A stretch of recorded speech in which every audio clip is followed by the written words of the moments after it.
各位網友，大家好啊！玩書走天涯，走進歷史，走出現實。就在現實中，瑞士的達沃斯論壇，美國總統川普出席了，跟大家分享幾個小高潮啊。順便也講一下卡迪的那篇演講。什麼小高潮呢？就是川普在演講中啊，談到了這次美國派兵到委內瑞拉去抓捕馬杜羅。據說川普說啊，不論是中國還是俄羅斯的這個防空網，那不是馬杜羅用的是5·8的保鏢嗎？用的是中國或者是這個俄羅斯的防空網嘛，是吧？已經鎖定目標了，鎖定，然後可惜沒有發射，不知道美國用什麼技術啊？其中有個導彈，據說發射了30公尺就落下來了，把自己人還炸了，什麼新技術不知道，但是美國的實力很厲害，這比當年從阿富汗撤軍強多了。你看阿富汗撤軍，美軍多麼狼狽啊！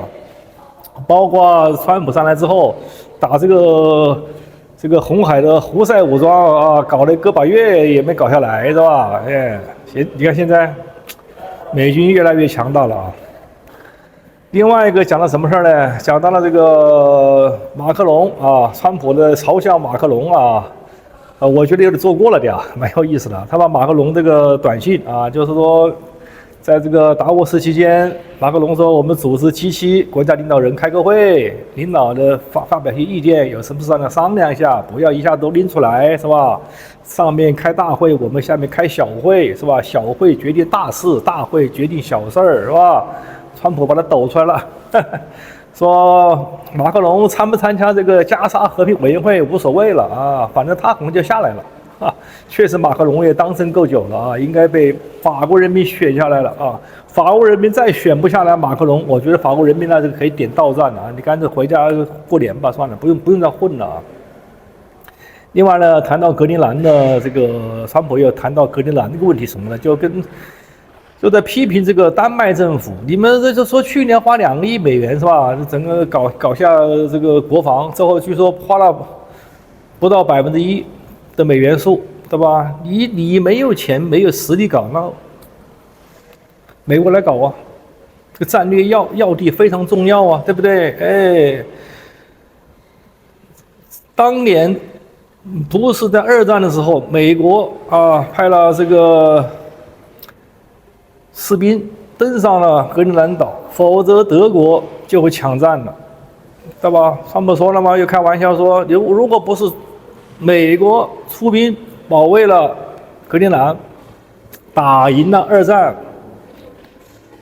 丹麥估計大部分都說德語了啊，還有少部分說日語，對吧？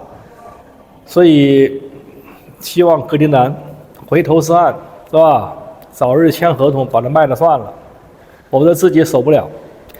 另外呢，川普還有一個小高潮的，講到了索馬里啊。川普特別表揚索馬里啊，索馬里海盜不僅在海上能夠隨時出動，行動力極強，開搶啊，是吧？並且還搶到美國去了。那個美國從這個美國這個醫療系統啊、社保系統騙錢，那有一手啊，是吧？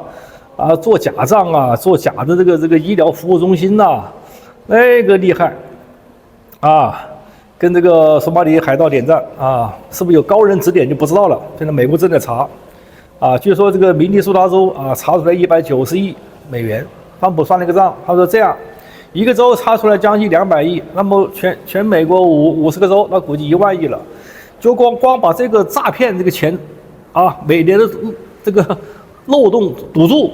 那美國才能可以平衡了，啊！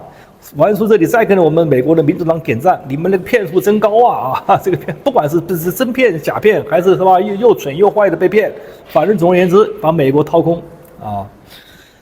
好，那麼川普呢帶着一份他上任後100天的一個亮麗的成績單閃亮登場了，給大家看看川普的成績單，咱们只說數字啊。GDP 增長4.3%，油價比前一年又跌了20%，失業率跌到了4.5%。注意啊，在拜登期間的這個失業率，美國的也造假了，大大面積造假。王叔專門有視頻講過這個事兒啊。美國的股市經濟的晴雨表啊，上漲了20%左右，通貨膨脹率控制在2.7%，美國的貿易逆差創造了17年來的最低點啊。2025年收藏了將近1400億美元，犯罪率也大幅下降啊。据說美國的民眾敢於上街是吃晚餐了，原來是不敢上街的啊。現在这個英國啊，川普還發了個推特是吧？英國的這個有個這個移民移到美國來了，說在英國現在很多地方女性不能去啊，這個社區不能去，你為什麼？伊斯蘭社區女性不能露面的啊？就跟王說到這個回中國一樣的，那中國呢，你有了簽證回中國，你新疆你不能去，西藏不能去，這到底是不是中國不知道了啊，這個還不讓你去，反正你有中國簽證，你不能去新疆和西藏，對不對？非法移民下降了95%，有60萬移民已經遣散送走，還有100多萬据說是拿着錢自願走的。這份亮麗的成績單，我相信在座的達沃斯論壇的這幫，不管是個政界領導還是學者，他們都應該反躬自問，反思下自己能不能做得到。就在100天之內，川普他的團隊做到了，效率這麼高，所以有這個德國專家就說，要德國如何去反思，當年德國的效率到哪去了呢？我們再看看這個成渣飯起的卡尼啊，卡尼搞了個演講，據說還得到不少網民的這個點讚啊，玩出來點個讚啊，點個到讚啊。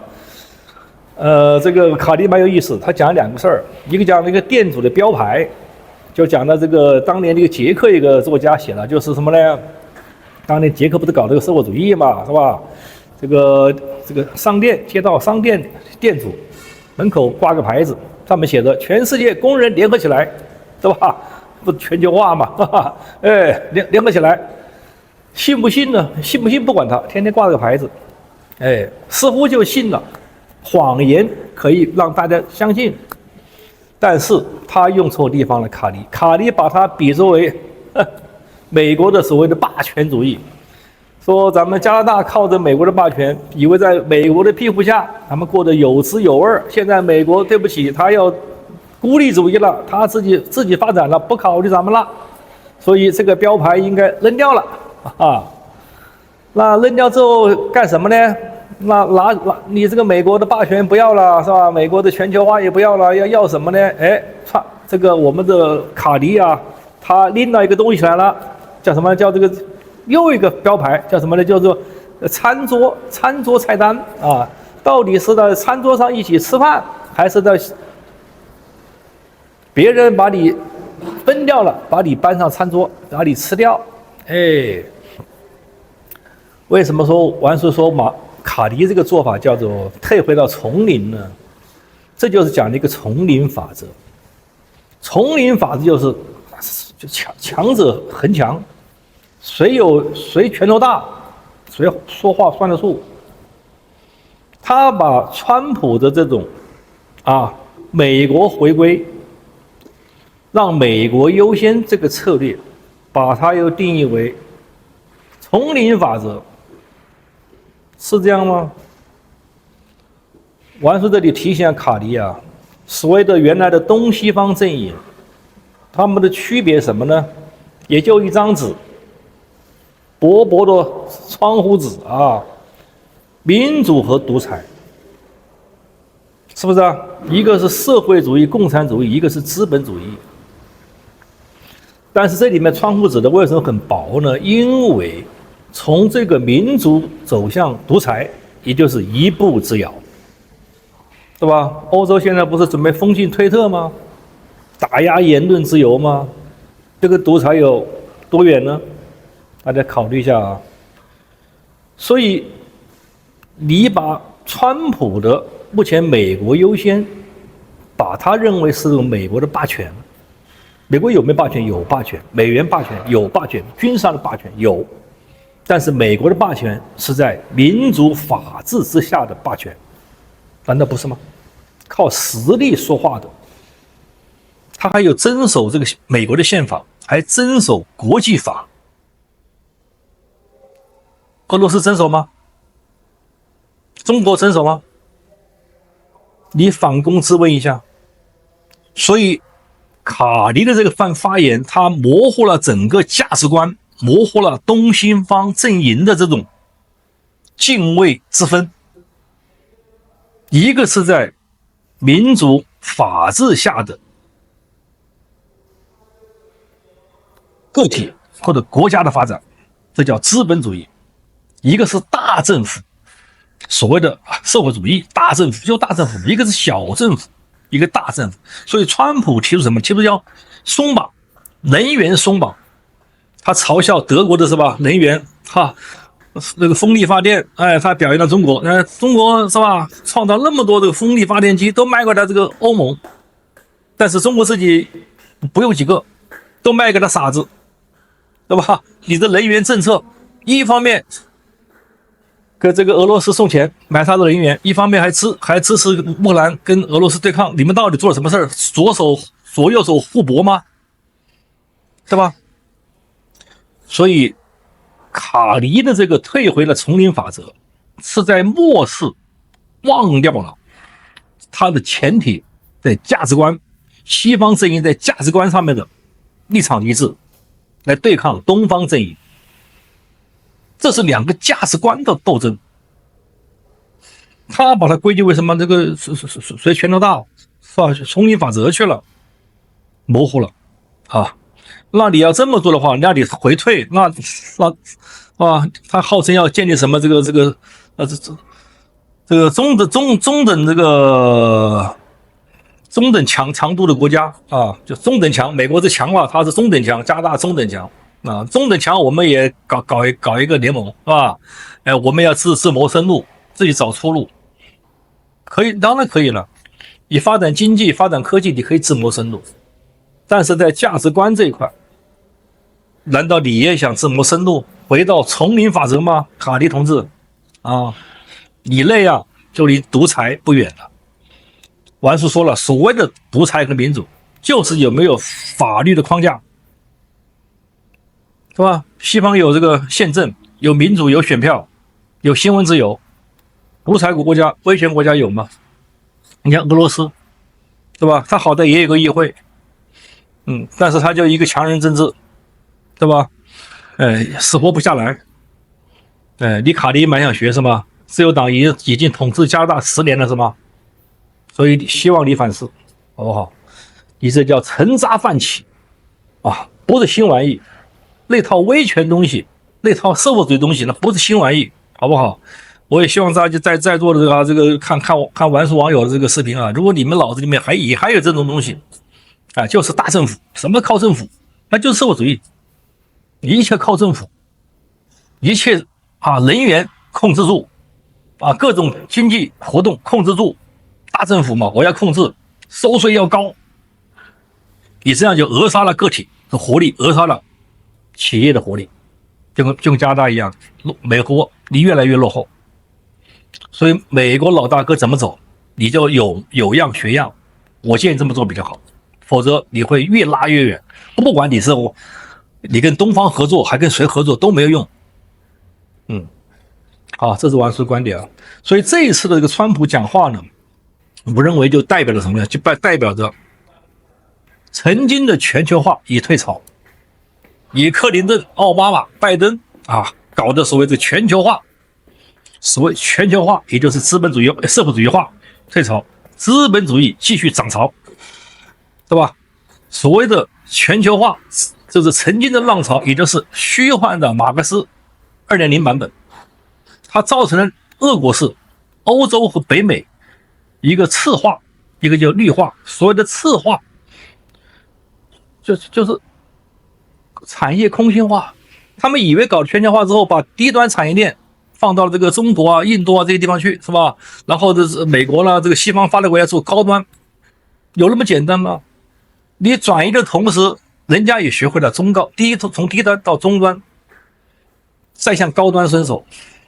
你丟了你的這個產業，讓產業空心化，讓你的供應鏈脫節，並且讓明尼蘇達州這種索馬里的詐騙比比皆是啊，一年可以騙掉1萬億美元啊，美國就這樣被掏空的，不是川普回歸，我看美國，我跟你講啊，真是在唱空城計了，並且呢，這是我說的這個赤化這一塊啊，搞的是所謂的是社會主義的東西大家都很喜歡的，高福利、高稅收，產業掏空。另外就是綠化，伊斯蘭進來，移民進來，是不是啊？放棄你的傳統的基督教，伊斯蘭教和基督教比哪更文明？我相信你們有目共睹，你們可以看一下歷史，伊斯蘭和基督教的歷史上，從石金东征開始，看看哪個更文明？你們看看歷史，好不好？我完全這裡不展開了。对吧？所以啊，這種赤化加綠化，就是你們的所謂的全球化帶來的惡果。現在該退潮了，讓美國重新偉大，讓燈塔再次樹立，对吧？讓資本主義更加偉大。所以呢，我覺得大家啊，我還是在交流這一塊呢，就是希望這個大家把這個全球化這套東西啊，什麼氣候議程這套的宏大敘事都丟掉。